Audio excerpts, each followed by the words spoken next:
Congressman Jerry TARDIEU, an alumnus of the Harvard Kennedy School of Government, is a member of Haiti's Chamber of Deputies representing Pensionville, Haiti. He was elected by a landslide in 2015. In 1991, after college, TARDIEU returned to Haiti and successfully took over the family business. While succeeding in the private sector, he was also very engaged on the social and political terrain.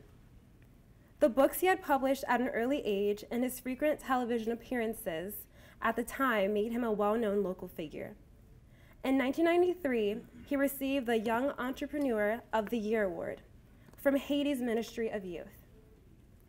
In 2016, during his freshman year in Parliament, TARDIEU was a minority leader in the lower chamber. Very early on, his natural leadership and consensus-building capacity earned him the respect of his colleagues on both sides of the aisle. He has therefore been described as a bridge maker. This quality explains why he was elected as the chairman of a bipartisan special commission in charge of reforming Haiti's constitution. Very active on the legislative scene, TARDIEU is widely considered to be one of the most productive and eloquent congressmen of Haiti. He has already proposed 3 major bills that, if approved by both branches of Parliament, will become 3 fundamental laws for Haiti. In 2011, TARDIEU was the co-recipient of the Action Visionnaire Award as a result of his humanitarian and nation-building efforts after the devastating 2010 earthquake. After this national tragedy, he led a group of local visionary investors on the Royal Oasis Hotel project. On behalf of the Caribbean Club and PRI, I would like to welcome Jerry TARDIEU to Harvard, and we appreciate having you here, and welcome back to Harvard University.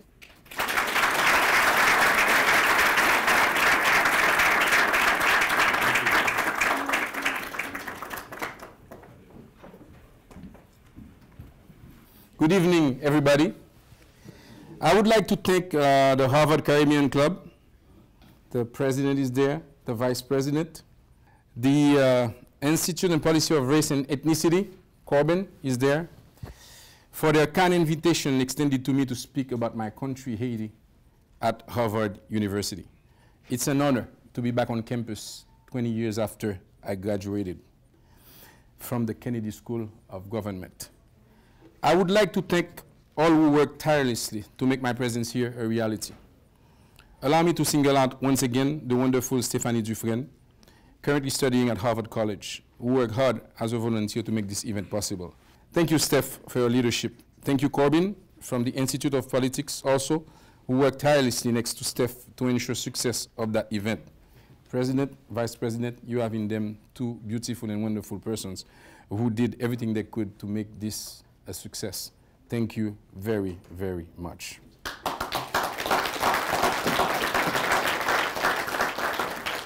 I would like to acknowledge also the presence of my mother, who traveled all the way from Florida. She's right here.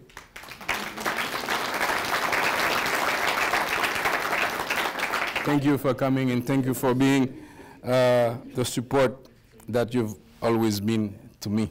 To the Harvard students present here, I would like to say that I know how it can be overwhelming here.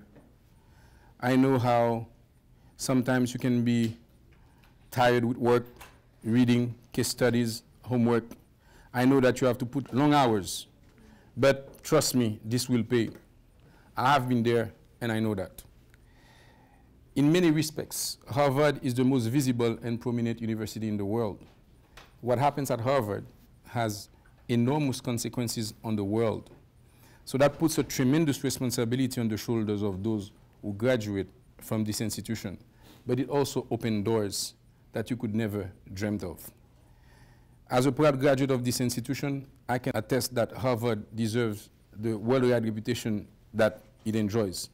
For me, the school has opened many doors. It has allowed me to meet classmates who have become CEOs, presidents of countries, and outstanding public servants who change the world every day. I have spent the best 2 years of my life as a graduate student in this prestigious school, which taught me everything I know about politics, governance, but also life, values, and people. At Harvard, I met the most amazing people ever and the best professors. Among them, David Gergen, now the director of the Center for Public Leadership at the Kennedy School of Government, who has trained numerous generations of leaders. The first class I ever took at Harvard was a class on the art of political leadership, taught by Professor Gergen, not far from here. Our first assignment was to write a 5-page essay about a world leader of our choice, someone we considered to be a hero and a model. While most students chose iconic figures like Gandhi, Thatcher, Rockefeller, Reagan, De Gaulle, Che Guevara, or Roosevelt, I chose Henri Christophe, Haitian independence hero, a military leader in the epic 1804 Haitian Revolution. He would later become president and king of Haiti. I chose Christophe because of his vision and his courage. Christophe's grand vision can be seen through the citadel. This mountain-top fortress built by him from 1805 to 1820 in the aftermath of the slave revolution of Haiti and declaration of its independence from France. Under his rule, the northern part of Haiti was prosperous, despite an international embargo, and all children had free access to education. Christophe built numerous schools and contracted teachers and professors from Britain. Christophe's courage remains one of his most important qualities and something missing in public service in Haiti now. Historians like to remind us of the legendary courage of Jean-Jacques Dessalines, Toussaint Louverture, or Alexandre Pétion.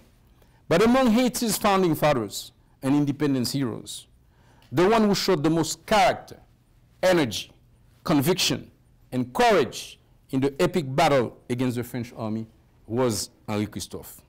I chose to start my paper by presenting an example showing Christophe's determination and bravery. I chose to highlight a chapter in Haiti's history that every single Haitian here present in the room is still very fond of.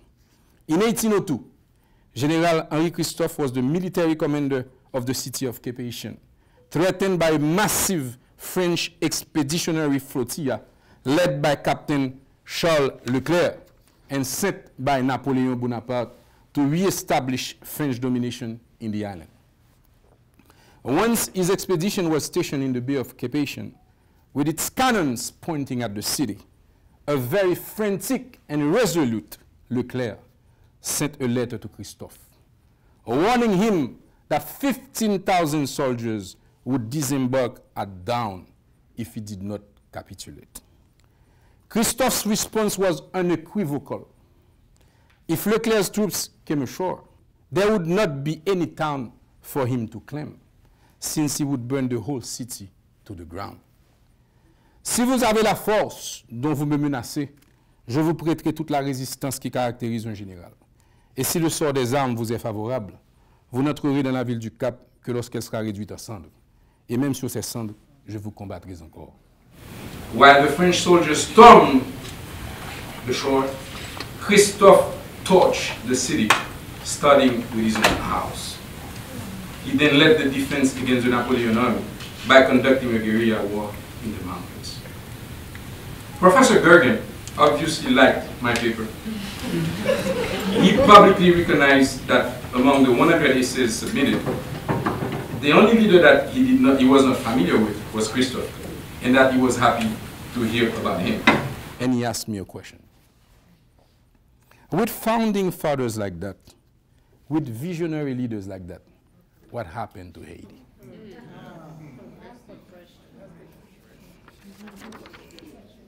Gergen's question to me 20 years ago in a building not far from here still remains. What happened to Haiti after the 2010 earthquake?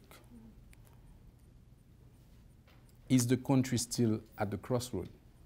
And what can we do to get out of the mess that we are in right now?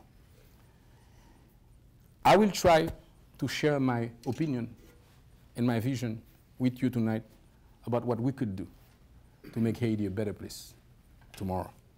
I will divide today's presentation in 3 parts. The first part, I will focus on the immediate post-quake reality with a massive international assistance which had very little impact on the country's development process. 9 years after the earthquake, 10 years in a few months, time has come to reflect on some fundamental reasons that can explain why Haiti failed to progress despite the perceived number of resources that were made available. A few days after the magnitude 7 massive earthquake hit, people and organizations across the world pledged help, and money started to flow in, along with journalists, religious workers, relief groups, movie stars, Bill Clinton, and champagne. A decade after, newspapers continue to run editorials about Haiti as a country in crisis. The post-quake head story was one of good intentions and bad policy. Short-term fixes without a groundbreaking long game. Band-aids over self-sufficiency.